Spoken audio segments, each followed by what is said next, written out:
Magandang umaga mga kaidol, nagbabalik yung idol nyo mga kaidol. At ito mga kaidol, no, gusto ko lang sabihin sa inyo mga kaidol na huwag basta-basta maniniwala sa fake news mga kaidol, no. Lalong-lalo na po yung paninira nila kay President Bongbong Marcos mga kaidol. Huwag tayo basta-basta maniniwala at titingnan po natin ng mabuti at dapat marunong po tayong mag-research mga kaidol. At kawawa po ang ating mahal na Pangulo. Oo.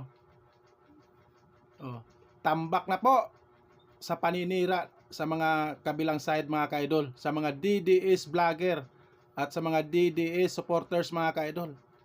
Grabe, kawawa ang ating mahal na Pangulo mga kaidol, no? Kaya tayo mga BBM, mga solid BBM, no? Mga loyalist, magtulong-tulong po tayo.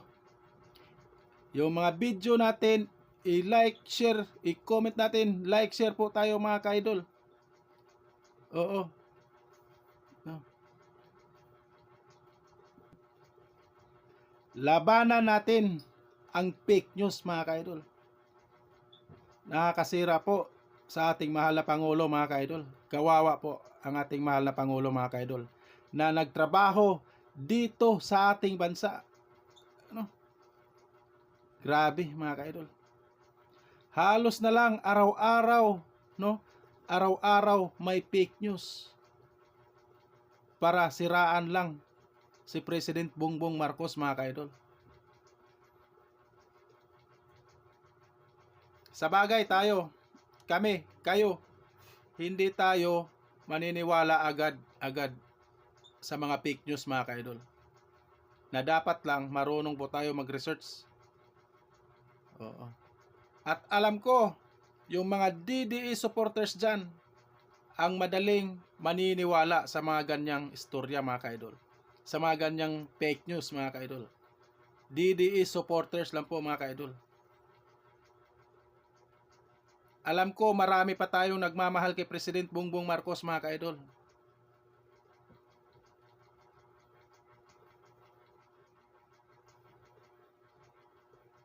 Labanan po natin ang fake news mga kaidol. Nakakasira sa ating bansa mga kaidol na halos na lang ang balita o sa social media, lahat na lang puro fake news mga kaidol. Umaapaw ang fake news mga kaidol. At sa hindi tayo mag-umpisa mga kaidol, no? Sa hindi pa nakasubscribe sa YouTube channel ko mga kaidol, paki-subscribe na lang po yung YouTube channel ko mga kaidol, no? Banati Doyres Baker. Ito po. At siyempre, pakisali na lang din mga kaidol yung Facebook page ko mga kaidol. Paki-follow na lang po yung Facebook page ko mga kaidol.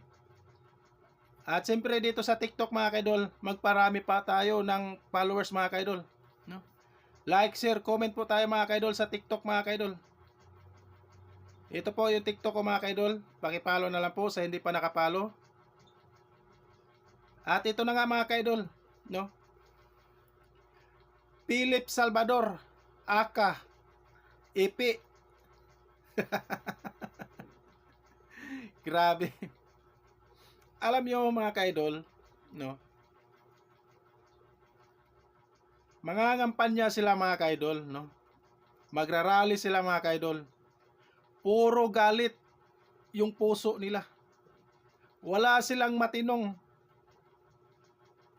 isasalita o isasabi sa harap ng mga karamihan tao. Grabe mga kaidol. Puro galit na lang po ang nasa isip nila. At gusto talaga nila na pabagsakin ang Marcos admin mga kaidol. Na hindi naman nila kaya, hindi nila basta-basta mabagsak si President Bongbong Marcos mga kaidol. Hindi nila kayang mapababa, no? Si President Bongbong Marcos mga kaidol. At marami po tayo, no? Mga solid BBM, mga solid PBBM dyan, mga loyalist, marami po tayo. Hindi tayo magpapatalo sa mga demonyo na yan.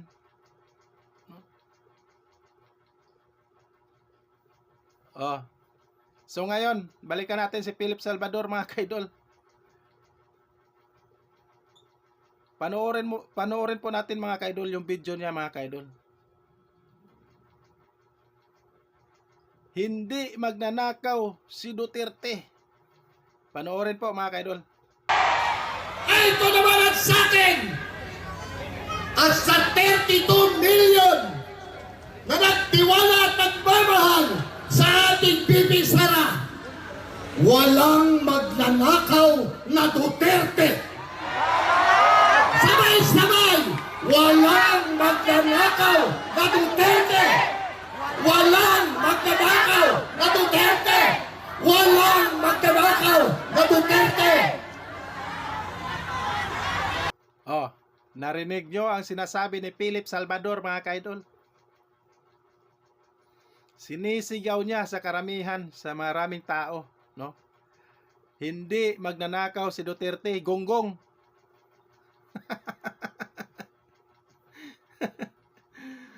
Ipe, Philip Salvador. Kahit kapwa mo DDS supporters, hindi siguro maniniwala sa'yo. Marami kaming subscribers, followers na mga DDS supporters, no? Na hindi nagpapadala sa mga fake news. Tandaan nyo yan. May mga DDS followers po kami. Mga solid DDS followers, subscribers, na hindi sila nagpapadala sa mga fake news. Doon po sila sa tama, no? Kahit DDS supporter sila. So, ito na nga mga kaidol, no? Balikan natin po si Manang Aimee Marcos mga kaidol. Oo. Oh. Si Aimee Marcos mga kaidol, sinampahan niya ng kaso yung kapatid niya mga kaidol, no? Si President Bongbong Marcos mga kaidol. At may subpoena po siya mga kaidol na hindi pinipirmahan mga kaidol. At talaga lang na hindi pipirmahan yan at walang kakwinta-kwinta yan.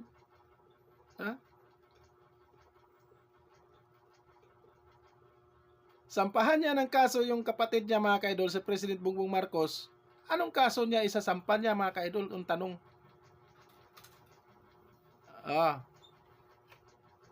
At nilangaw po siya. Walang dumalo. Walang pipirma sa subpoena niya. Aimee Marcos naman. At si Aimee Marcos mga kaidol, pinapangunahan niya si President Bongbong Marcos mga kaidol.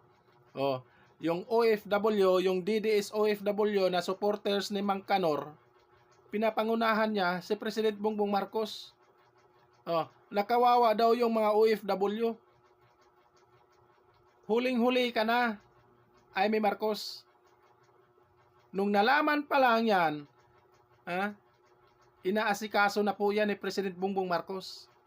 At ito, mga kaidol, panoorin po natin mismo. Si President Bongbong Marcos ang nagsalita na po. Panoorin po natin si President Bongbong Marcos, mga kaidol.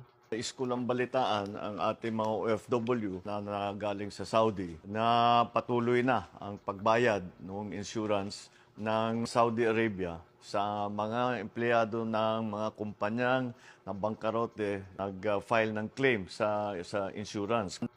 Di ba mga kaidol? Tinulungan na po ni President Bongbong Marcos mga kaidol yung OFW na mga pasaway. At so ito na lang mga kaidol, no? Mga DDS supporters, DDS vloggers na mga fake news, hintayin nyo pagkatapos ng eleksyon.